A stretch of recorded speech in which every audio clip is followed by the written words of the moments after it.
Merhabalar sevgili dostlar. Bugün sizlerle ıspanaklı köstebek pasta yapacağız. Haydi bu lezzetli tarifin yapım aşamalarına hep birlikte geçelim. Tarifimizin ilk önce ıspanak püresini hazırlayarak tarifimize başlıyoruz. Pastamızda 250 gram ıspanak kullanacağız. Ispanağın sadece yaprak kısımlarını bir mutfak robotumuza koyuyoruz. Ben tarifimde ıspanakları çiğden kullanıyorum. Çiğden kullanılan ıspanağın keke renginin daha iyi geçtiğini düşünüyorum. Pişirerek kullanan arkadaşlarımız da var ama ben çiğden kullanımı öneririm. Şöyle mutfak robotumdan ıspanaklarımı çektim. Tarifimizde 1 su bardağı ıspanak kullanacağız. Şimdi çektiğimiz ıspanak püresini bir kaşık yardımıyla bardağıma alıyorum.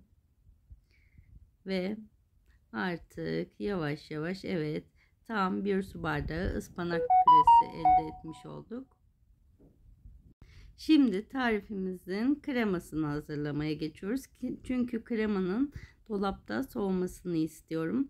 Kremam için 2 poşet krem şanti, 1 su bardağı soğuk süt kullanacağım. Şöyle sütümü de ilave ediyorum tarifime. Ve krema malzemelerimi bir mikserim ile çırpıyorum. Krem şantimiz kıvam alana kadar mikserimiz ile çırpıyoruz. Yavaş yavaş kıvam almaya başladı. Krem şanti yerine burada pasta kreması veya pasta kreması da hazır kullanabilirsiniz.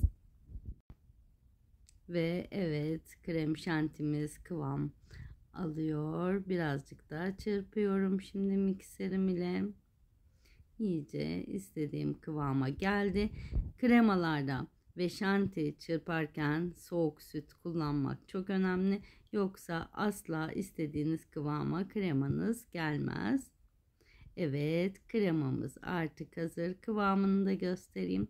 Biz şimdi birazcık daha soğuyup katılaşmak için buzdolabına gidiyoruz. O sırada biz de artık tarifimizin ıspanaklı kekini yapalım. Kekim için 3 adet yumurta, 1 su bardağı toz şekere ihtiyacım var.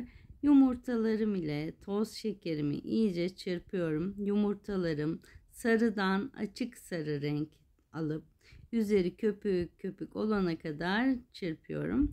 Keklerde tüm malzemeleri lütfen oda sıcaklığında kullanınız.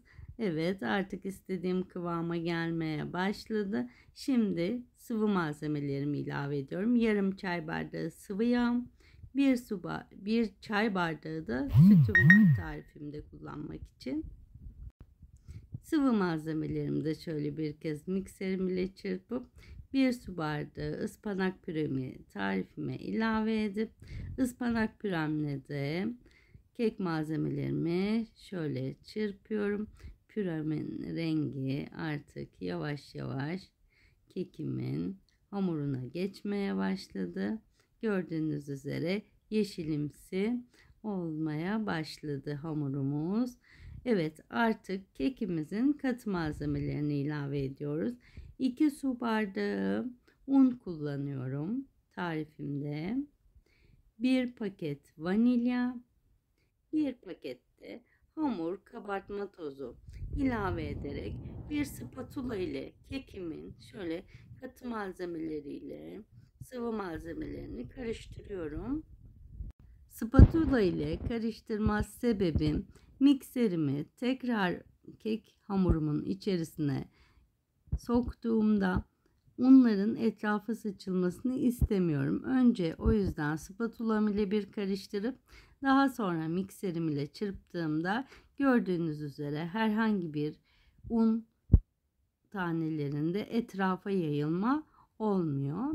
Şimdi artık kek hamurumda yavaş yavaş hazır olup kıvam almak üzere. Birazcık daha çırpıyorum ve kek hamurumuz artık hazır. Bir yağlı kağıt serdiğim fırın tepsime kek hamurumu döküyorum. Her yerine gelecek şekilde hamurumuzu tepsimize döküyoruz.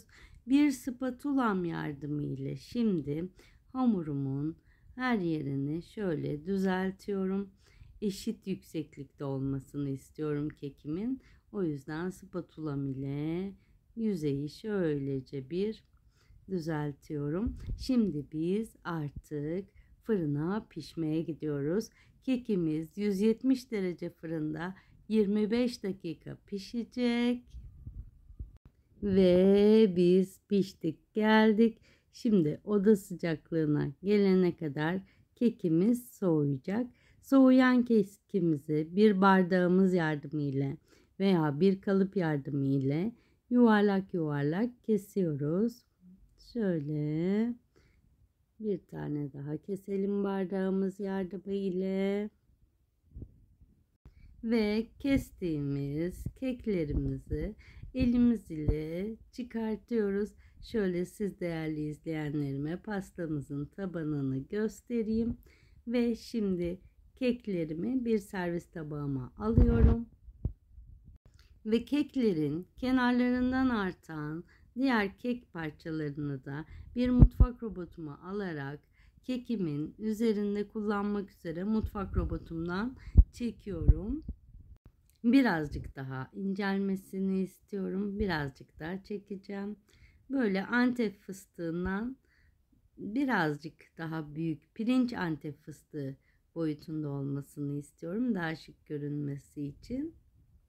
Şimdi çektiğim kek parçalarını servis tabağına alıyorum. Ve hazırladığımız kremayı pastamızın tabanına bir krema torbası ile sıkıyorum. Kremamın üzerine bir dilim muz koyacağım. Koymayabilirsiniz. Sade de yapabilirsiniz veya çilek de çok yakışıyor bu tarifimize. Şimdi muzumun üzerine tekrar krema sıkarak kapatıyorum. Şöyle çok lezzetli bir tarif. Lütfen bu tarifte denenecekler listesine kaydediniz. Şimdi kremamı sıktıktan sonra bir kaşığım yardımı ile şöyle bir üzerini düzeltiyorum. Şöyle kenarlarını iyice düzeltelim. Şimdi artık üzerini kek kırıntıları ile kaplama zamanı. Şimdi pastamın üzerine şöyle bolca her yerini kaplayacak şekilde kek kırıntıları ile kaplıyorum. Her yerine gelmesi önemli. Bolca kırıntımız var.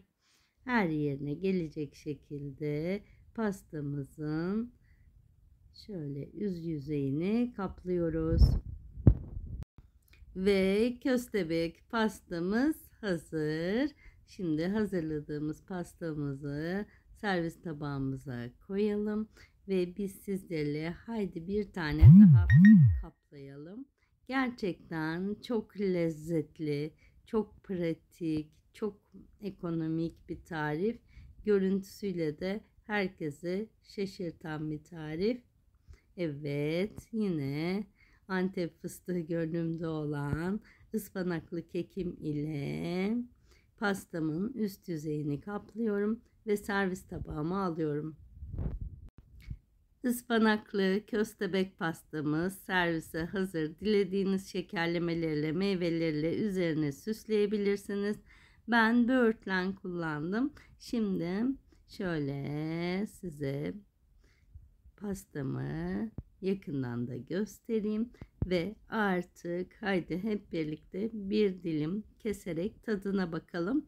Köstebekli pastamızı bir gece buzdolabında tutmayı ihmal etmeyin. Şöyle ortadan ikiye kesiyorum.